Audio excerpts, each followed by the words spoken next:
Hare Krishna, Jai. Welcome to this evening's reading.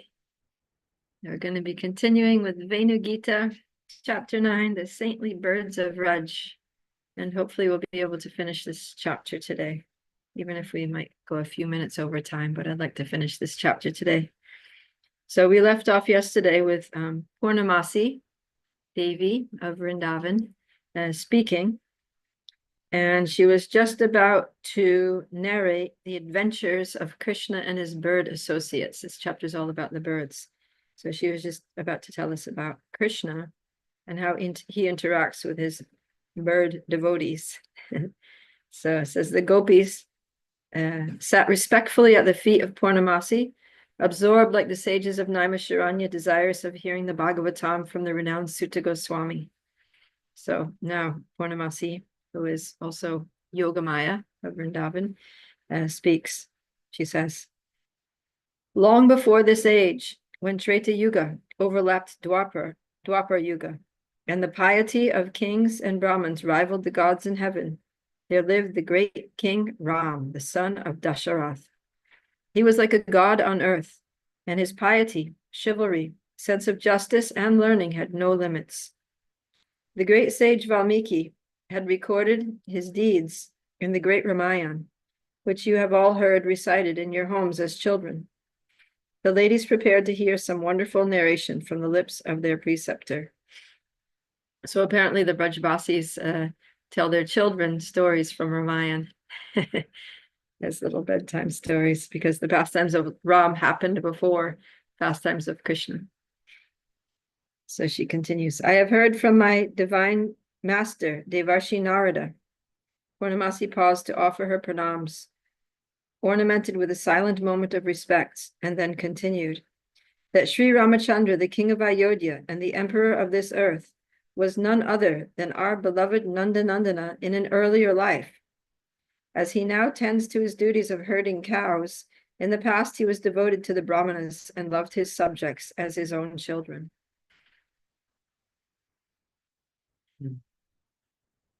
Hearing that Sri Krishna was none other than Sri Ramachandra, a mixed response of astonishment and disbelief appeared in that assembly. So the Brajbasis are very surprised, astonished to hear that Krishna is none different from Lord Ramachandra. Since Purnamasi was their senior and a disciple of Narada Muni, the gopis could neither ridicule her statement nor doubt her words. However, the tranquil and saintly qualities of Lord Ram, known to all the inhabitants of this world, was difficult to compare to the frivolous and unpredictable behavior of Gopal. Krishna's characteristics and qualities and behavior are very different from Lord Ramachandra. So like, wait, how can they be the same person? Purnamasi continues. While exiled in the forest, Sita, Ram, and Lakshman made a truce with the great vulture Jatayu, who became the personal guard of the princess, continued Purnamasi. Jatayu was old, learned, and most of all devoted to the service of Sri Ram. Day and night he would sit in a great banyan tree in the Chitrakoot forest, chanting Ram, Ram, Ram, Ram, in a low voice resembling the rolling of thunder. He was just like the birds of Vrindavan, although his service excelled the greatest of great men. So we're hearing about how the birds of Vrindavan sit in the branches of the trees, listening intently to Krishna's flute, tuning out all other sounds. But then when Krishna would stop playing his flute, then they would start saying, Krishna, Krishna, Krishna. So in the same way, Jatayu would say, Rama, Rama, Rama. The story of the Ramayana was common knowledge to the ladies of Vrindavan. They heard recitals from accomplished Brahmanas about the heroic exploits of King Ram, sang songs in praise of Sita and her consort, observed festival days like Deepavali and Dussehra, and always glorified the chastity of Sita Devi as the ideal woman and perfect wife. Hearing this Leela Katha again from the lips of Purnamasi Devi, they heard the story of Sita's abduction at Ravana's hands as if for the first time. In fear of the great Rakshasa, the younger girls huddled in the shelter of their mother's arms and listened transfixed, absorbed in the devotional qualities of Jatayu. Purnamasi spoke. When the magician Marichi assumed the form of a mystical golden deer, both Ram and Lakshman were caught in his intrigue and left the jewel amongst chaste ladies, Sita Devi, unguarded in the midst of a Rakshasa-infested forest. Seeing her guardians at a distant place, the ten-headed king of Lanka appeared in the guise of a Brahmana, and overcome with lust for the wife of another, abducted the princess of Mithila and forcefully carried her off. Flying in a chariot drawn by magical mules and forcibly holding the mother of the universe, Ravana embraced his own doom in the form of Janaki, having now transgressed all codes of morality. Brave Jatayu had been a witness to everything from his perch in a nearby tree, and when Ravana took to the skies, he had the opportunity to enforce the codes of Dharma and fulfill his pledge to Sri Ram. With the name of Ram on his tongue, the great king of vultures, the younger brother of Sampati, rose high in the air and confronted the invincible demon, giving many scriptural arguments to gain the release of Sita Devi. When Ravana simply laughed in scorn and continued undeterred to the south, Jatayu thought, although I am the unconquerable master of the skies, having gained the patronage of Garuda, still my strength is like a piece of straw in comparison to this Rakshasa, who is proud, arrogant, and infested by lust. In open combat, I can do nothing to stop him, as much as a fly cannot distract a maddened elephant. Still my heart breaks to see beautiful Sita touched by anyone but Sri Ram. My eyes are scorched by such a sight, and my ears suffer to hear her pitiable cry. How can any noble being stand by while such gross injustice takes place?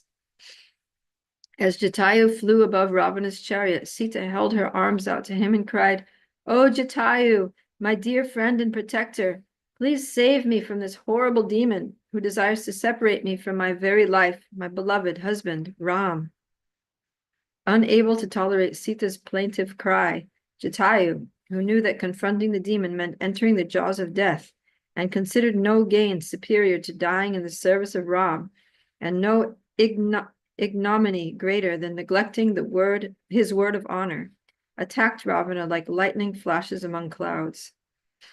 Jatayu fought a noble battle with his formidable opponent, scratching him with his claws, beating him with his wings, and tearing at him with his beak. Despite all effort, he was unable to divert Ravana from his sinful course, and in the ferocious fight, mortally wounded, his wings severed from his body, he plummeted to the ground like a mountain felled by King Indra.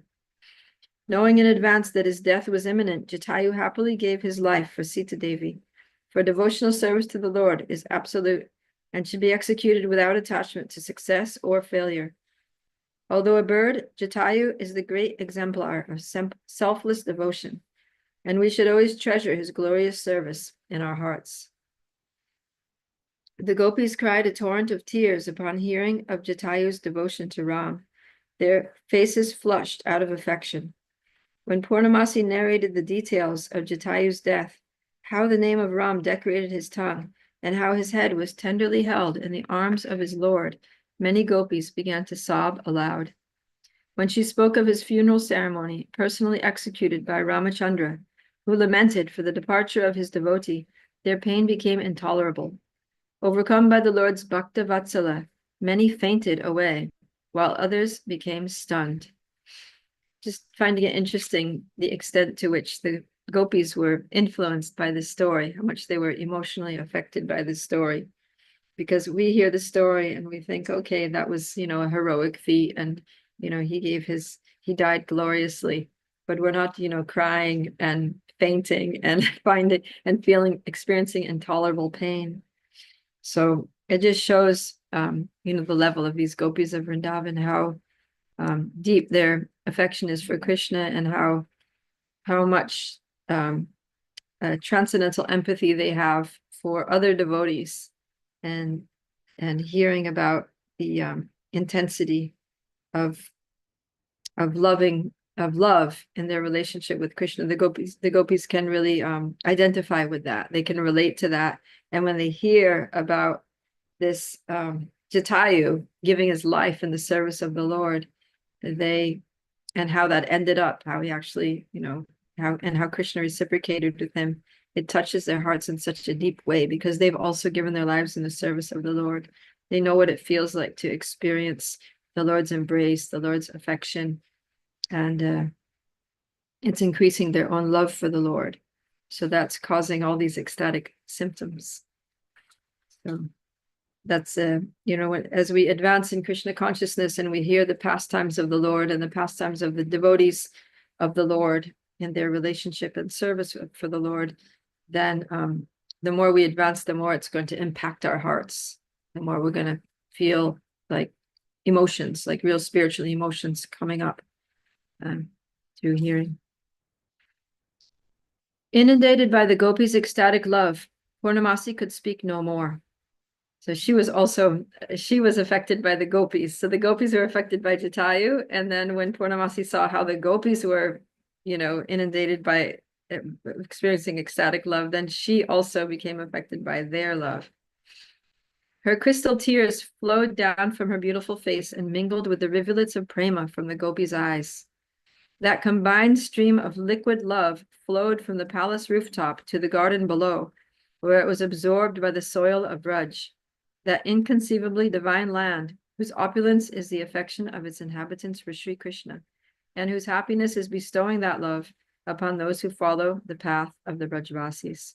Wow. So they cried so many tears, the gopis' tears mixed with Purnamasi's tears, and it streamed down from the rooftop to the soil of Vraj and was absorbed. While wandering with his cows and friends, Sri Krishna, impelled by the deep ecstasy of the gopis, remembered the service rendered by Jatayu in days gone by. Interesting. So Krishna's not with the gopis, he's in the forest herding his cows, but because their hearts are so connected that the gopis are hearing about Jatayu and they're feeling ecstasy in remembering this pastime with Jatayu, that's causing Krishna to remember Jatayu. That's what it says. While wandering with his cows and friends, Sri Krishna, impelled by the deep ecstasy of the gopis, remembered the service rendered by Jatayu in days gone by. This shows how deep the connection is, that the gopis are thinking about something, and because they're thinking about it so intensely, Krishna starts thinking about it. His eyes swelling with tears, he envisioned the birds of Vraj as Jatayu's representatives, and raising his flutes to his lips, he blew into it some inconceivably sweet notes, caressing their hearts as they sat atop the trees. To further show his gratitude for Jatayu's selfless love, Sri Krishna then bestowed upon them the ultimate perfection of life and endowed all the birds with the boon of unalloyed love. As they sat like sages meditating with their eyes closed, each and every bird beheld the form of Shamasundar appearing before them, smiling and radiant, revealing their Sthayi-bhav, loving mood, and Siddha-deha, eternal form for service. Wow. So Krishna's remembrance of Jatayu brought about so much within Krishna. Krishna felt so much gratitude for Jatayu's service that he wanted to reciprocate. And so he saw all the birds of Vrindavan as representatives of Jatayu. So without the presence of Jatayu, he bestowed all of his reciprocation, his mercy on those birds of Vrindavan. So it's just amazing how mercy spills over. And it reminds me how, so in Mayapur, how every day after the greeting of the deities, after Darshan Arti, they take Srila Prabhupada and they'll go circumambulate all the altars 3 times. So when I was living in Mayapur, Mother Ragatmika and Karnapur Prabhu were living there. They were running the MCS. And one day we were in the temple and I was standing there in front of Panchatattva, and they were just bringing Srila Prabhupada's palanquin over to pause in front of Panchatattva. And Ragatmika pulled me over and she said, I always try to stand in front of the altar right when they're bringing Srila Prabhupada in front of the deities, because I feel that when the Panchatattva see Srila Prabhupada, they become overcome with so much love and mercy and gratitude for Srila Prabhupada that I'm more likely to also become a recipient of their love, or of the love that they're giving. So it's exactly the same thing here, right? Krishna is feeling gratitude for Jatayu, and that, but who's getting the benefit of Krishna's gratitude is the gopis, the birds that are present there, even though they didn't do what Jatayu did necessarily. So she's saying that when the Panchatattvas see Prabhupada, they're feeling so much gratitude, they want to reciprocate, and that mercy is going to her, who happens to be there, although she didn't do, what Prabhupada did, although she also did a lot of service. So seems like that's a real thing that happens. So that's good. We should try to keep ourselves in the vicinity of very advanced devotees to whom Krishna is grateful and eager to bestow his mercy. Sri Krishna's act of causeless mercy upon the birds of Vraj was impelled by the well wishes of the gopis. When the forest of Vrindavan, along with all its other inhabitants, witnessed his benevolence, everyone and everything became hushed in awe. Rejoicing in the good fortune of the birds, all things, moving or non-moving, observed a moment of silence, and the only sound that remained was the jewel-like chanting of the birds as they embraced Sri Krishna within their hearts and sweetly sang, "O Krishna, O Krishna, O Krishna." So he's saying that this mercy that Krishna felt toward Jatayu, which ended up benefiting the birds, was impelled by the well wishes of the gopis. So the gopis started this off by feeling so much affection and appreciation for Jatayu, and then that went to Krishna, and then that went to the birds. So just see the chain, the connection between devotees and Krishna, and how it comes back to us. So I'm going to start another section here. The many kunjas of Vrindavan are the secret places of Radha Krishna's confidential pastimes. Some are in the form of a lotus with 8, 16, or even 108 petals, and others are of varying geometric shapes with multi-storied towers. All these pastime groves are varied manifestations of Vrindavan's love for its charming prince regent, in whose absence they are cleansed and maintained by Vrinda Devi's numerous servants. To mitigate their feelings of separation and to recall the pastimes of Sri Krishna, the kunjas also serve as a meeting place for the many birds of Vrindavan, who with their sweet voices endlessly engage in endless Harikatha. The western bank of the Blackish Yamuna is decorated with a narrow forest path, with the river on one side and the forest of Vrindavan on the other. Not distant from Vamshivat, where Sri Krishna plays his flute in the dead of night, is one very delightful kunj that is surrounded by many tamal trees, embraced by fragrant Madhavi vines, and equipped with all the paraphernalia for Sri Krishna's happiness. One day, many famous parrots of Vraj gathered in the branches of that kunj and discussed the pastimes they had witnessed in that very same forest. Their chatter sounded like the esoteric poetry of the Vedas.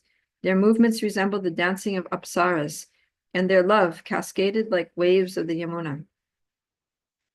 Vichakshana, a pet of Sri Krishna and a very experienced parrot in the service of his master, said, "Of the many services rendered to the Prince of Vraj, delivering messages is the most exciting." The parrots and sharikas tottered slightly, found comfortable positions, and with great respect, they trilled, "Oh, brother, please do tell us of your adventures."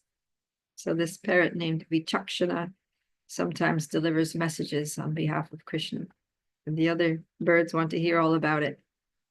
Vichakshana continued, "You all know Bhaguri Muni, the chief priest of Vraj, the personification of the Vedas and the most affectionate of Brahmanas."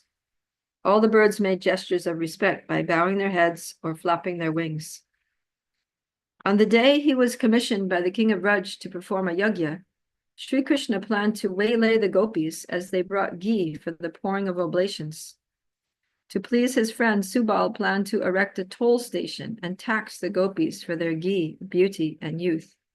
Sri Krishna, being very happy with the proposal, dressed his friends as customs officers and marched forward with the determination to levy a toll on all commuters.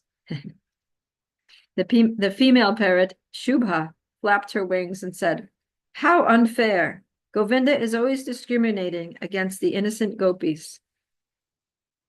Disturbed by this intrusion, Vichakshana's head bobbed between his feet thrice before he continued. The final challenge was to find by which route the gopis would come. Would they cross Manasaganga by boat, take the path at the foot of Govardhan Hill, or walk the outer perimeter road through Naradavan? To gain information of the Sakhi's whereabouts, Sri Krishna turned to me as I sat on his right shoulder and said, "Priya, I have no shelter other than you. I am dependent on your help in this perplexing situation." This is Krishna talking to the parrot Vichakshana. "Please discover where these devious gopis are roaming and inform me by which route they intend to reach Anior village. It is my duty to collect taxes on behalf of the king, and suspecting such a tariff, these miserly cowherd girls may try to pass unnoticed. By knowing their access, we will construct a toll booth and collect tax on their wealth of ghee, jewelry, and youthful splendor. Go now, save the honor of the Gopas, for it would be a great embarrassment to be outwitted by simple village girls." Now the parrot is continuing. "I lovingly pecked Govinda's bejeweled kundala and said, 'Tatashtu, so be it,' and flew north in the direction of Radha Kund. You all know how beautiful Govardhan Hill looks from the air. Its many colored stones, turquoise waterfalls, green meadows, and all-knowing trees, enhancing its beautiful peacock-like form. It is truly a special wonder to behold." It's the bird talking to the other birds. So he's saying, you all know how beautiful Radha Kund and Govardhan Hill look from up in the air. Locating the Gopi army of Sri Radha is no more difficult than finding the all-effulgent sun, for their golden complexions illuminate everything in their proximity. However, I knew that if Sukshamadhi, who is never far from Radhika, recognized me, she would inform the gopis to change course and foil Sri Krishna's clever plans. Then there were Sudevi's spies wandering in disguise through the forest, the all-knowing Vanadevis in charge of Vraja's birds, and many curious Sharika students of Vishaka, all informants seeking to serve their Sakhis. With such formidable adversaries, I had to take extra precautions. So Krishna has his birds that act as scouts and messengers, and Srimati Radharani also has her birds that look out for Krishna's birds and detect, when they detect these spies coming through the skies or on the horizon, then they alert Srimati Radharani that Krishna is sending his spies here to find out where you are. He's planning something. He's planning some intrigue, some trick, some trick to annoy us, basically, to deter us from our duties. So heads up, you know. Okay, so this is what Sukshamadhi, one of Radharani's parrots, says to Vichakshana, Krishna's parrot. "Oh, you devious creature, always a source of harassment and worry for my mistress," said Sukshamadhi, her head rotating in one direction and then another. Taking little notice of her, Vichakshana concluded, "Despite her array of spies, messengers, and informants, becoming invisible to ordinary vision, I was able to discover Radhika on the inner path along Govardhan Hill." Oh, apparently this parrot can make himself invisible. Now that's handy. "Bringing this good news to my master, I earned a golden plate full of pomegranate seeds, and at Dangati I beheld a charming exchange between the fair-formed gopis and the cloud-blue Sri Hari. Even now their footprints remain embedded in the stones of Giriraj." Sighing deeply, Vichakshana concluded his narration, and scurrying sideways to the side of Shuka, buried his beak in his feathers as tears flowed from his eyes in ecstasy. He became ecstatic, remembering this pastime and the service that he did for Krishna and how it turned out nicely and he was rewarded. And He couldn't speak anymore because he was too ecstatic. Shubha and Sukshamati said, "We find no greater happiness than the vision of the divine couple resting in this kunja in the early morning, exhausted from the labor of dancing the rasa under the canopy of a moonlit night. Why it is that Vrinda Devi employs the roosters to wake up Radha and Krishna, we do not know. We have seen them crane their necks, flap their wings, and produce such a frightening sound. When Sri Radhika is awakened by this obnoxious intrusion, she says, 'Oh, roosters, quickly go and coo in hell.'" Radharani tells the roosters to go to hell. "Why are you cooing here?" Because she's with Krishna. She's been passing the night with Krishna there in the Kunj, and she doesn't want morning to come. She doesn't want to have to wake up and be separated from Krishna and go back to Yavat. To atone for the indignity of the use of the roosters, we hop to a low branch near their sleeping place, and addressing Sri Radha, we say, "Glory to you, our beautiful queen, the beauty of whose face is desired by the goddess of fortune and all aristocratic ladies of this world. Glory to you. You have become intoxicated from drinking the nectar of your rasa dancing, and now you continue to sleep? Because this is not proper at this time of the morning. Therefore, we are awakening you." So it looks like all the birds support each other.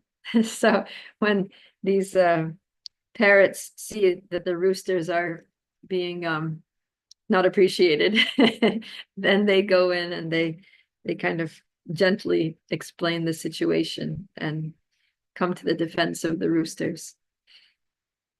When Sri Krishna and Sri Radha lovingly glance upon us with their sleep-laden lotus eyes, we become more happy than tasting a field full of grapes.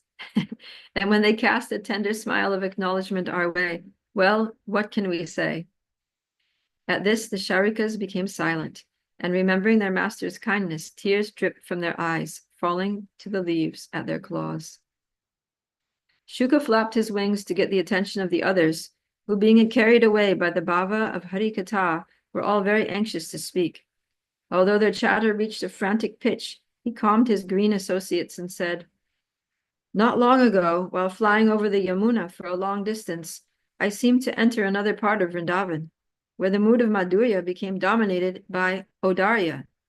The homes of the Gopas became the residence of Brahmanas, and where blackish Sri Krishna became a golden Gora." Wow, it sounds like he entered Navadvip Dham. Hearing of the marvel of such a place caught the attention of those birds crowding around Shuka. They asked him, "Dear friend, tell us more, tell us more." The birds on the higher branches hopped down to be with the favorite of Shri, and that entire branch bowed under the weight of so many parrots.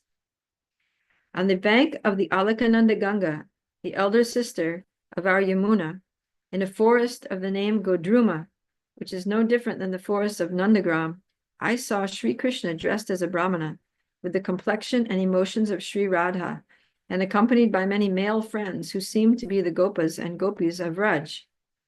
While enjoying the beauty of the woodlands, which resembled our very own Vrindavan forest, he chanted the many names of Sri Krishna, which in truth were his own names, and tasted them as Radhika enjoys chanting the names of her beloved.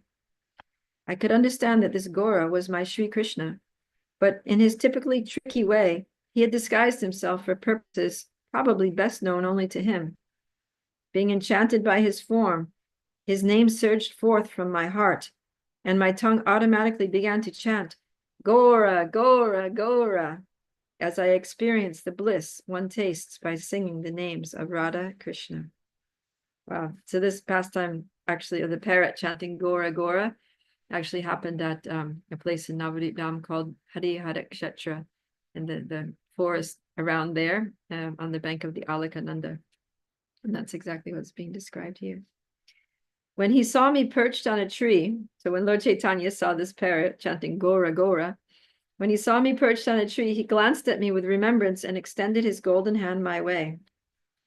As the parrots listened to this wondrous story, their mouths were agape, their small tongues stood erect, and even the leaves listened attentively to this never-before-heard tale. Sitting on his index finger and feeling a current of bhav from his touch, I simply said, "Gora, Gora, Gora," and sat mesmerized by his beauty. Hearing this wonderful sound vibration, the other birds began to repeat the words, Gora, Gora, Gora, and shivered in ecstasy, tears flowing from their eyes. Looking at me askew with those lotus eyes I know so well, he said with a voice like thunder, Parrot, this is Vrindavan, and here the presiding deity is Sri Krishna. Therefore always glorify his name, and in that way you will achieve all perfection. Always say Krishna, Krishna, Krishna, and forsake any other sound. What could I do? I was under the influence of my own bhav, and although I did not want to disobey his order, I could only repeat the same names, Gora, Gora, Gora, under the magical influence of his beauty and touch. With a camphor-like smile on his bimba-colored lips, he said once again, O son of Vyas, why do you not chant the nectarian name of the son of Maharaj Nanda? Being impelled to speak, I replied, O king of Brahmanas, I have come to this place, which is identical to my own home, and yet appears to be different. Here Vrindavan has become Navadvip, and Sri Krishna has taken the form of Gora. Therefore, singing the name of Gora is equivalent to chanting the name of Sri Krishna. And since this is the command of my heart, my tongue can do nothing else. And once again I cried out, Gora, Gora, Gora. As I said this, Gora Krishna furrowed his brows playfully and waving his hand, tossed me far away beyond the borders of Navadvip and once again back to Vrajmandala. Oh, friends, if you could just see that beautiful form of Gora, who is Shama Sundar inside and Sri Radhika outside, I think you would agree that he is the supreme form of mercy and love. When that wise and devoted assembly of parrots heard the words of Sri Shuka, they were speechless, and their hearts yearned to hear about this golden form of Sri Krishna. Although they had no doubt in the words of Shuka, since they had not experienced such a vision, their minds were infused with wonder. Then Daksha stepped forward and narrated what he had heard in Nidhuvan one morning, as Sri Radhika awoke from an extraordinary dream. After gently awakening her beloved, overtaken by wonder, Sri Radhika narrated her dream, in which she saw a golden youth dancing by the bank of a great river in the same way the gopis dance by the Yamuna. He was accompanied by many devotees playing mridangas and kartals, as is done in Vraja on festive occasions or during the Maharasa. While drowning the universe in the ocean of ecstatic love, he would shed a great torrent of tears and sometimes cry aloud, Krishna, Krishna, mourning in great lamentation. At other times, he would raise his arms to the sky and say, Oh, Radha, Radha, alas, alas, where are you? Falling on the ground and losing consciousness. Sri Radha was puzzled whether the youth of her dreams was Sri Krishna, feeling separation from her with the words Radhe, Radhe, or whether it was she in ecstasy calling out his names, Krishna, Krishna. To set her heart at ease, Govinda smiled very sweetly, and holding her hand in his, raised his Kaustubha jewel before her, and manifest the form of Gauranga within his divine gemstone. Sri Radhika could see the same figure of concentrated bliss, the same scenery resembling Vraj, and the same associates of Gora that she had envisioned in her dream. At that time, she understood the form of Gauranga was both Sri Krishna and herself. His associates were their own Sakhis and Sakhas, and his Sankirtan was none different than their Rasa Lila. Gazing within the Kaustubha gem, which had illuminated the darkness of the Kunj, Radhika marveled over and over at the beauty and bhava of Gauranga. She became lost in the mystery of his appearance, and for a long time she discoursed with Shamasundar about their Gora form and how he would save the most fallen in the age of Kali. Hearing this wonderful story from Daksha, who was himself barely able to complete its narration due to ecstasy, the parrots were amazed at hearing of the form and pastimes of Radha and Krishna appearing in this crucible of mercy called Gauranga. Under the influence of his bhav, they were unable to move, talk, or fly, and thus they remained where they sat, chanting the holy names of Radha, Krishna, and Gora, deep into the night, after all else in Vraj had taken shelter of darkness. Thus concludes the 9th chapter of the Song of the Flute, by a very insignificant disciple of His Divine Grace, A.C. Bhaktivedanta Swami Prabhupada, which describes a conversation full of wonder between some young gopis and their elders, glorifying the majority of Vraja's birds, who are Atmarama Munis and have come to Vrindavan forest to achieve perfection, for which they have renounced the lower branches of Karma Kanda and have risen to the higher branches, which are the Upanishads. And there, perched on leafless twigs, they have achieved Bhagavat Siddhi by hearing the vibration of the flute. And then, rejecting all other shelter than Sri Krishna, have risen to the status of Bhagavat Bhaktas, continuing to remain on those branches with the hope of seeing Sri Krishna, or conversely being seen by him. And closing their eyes in samadhi, they constantly sing the names of Krishna, by which they are overcome with bliss and cause sprouts of ecstasy to appear on the twigs of the branches. And in this way, by their sadhana and preaching, they pleased the flute, which began to sing of its own accord, to Sri Krishna's amazement, and also inspired him to enter into its holes and create a special vibration, which is known as Krishna Ikshitam, and invoked the much sought after Vrajabhav in those Muni birds, which is always possessed by the peacocks, cuckoos, and parrots, who know how to dance and sing in ecstasy, and so are the guru of all the saintly birds of Vraj. So that is the end of chapter 9, which was called the Saintly Birds of Vraj.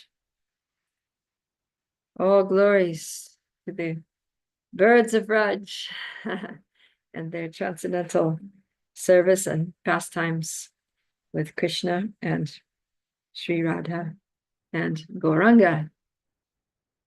Hare Krishna. So that ends our reading for today.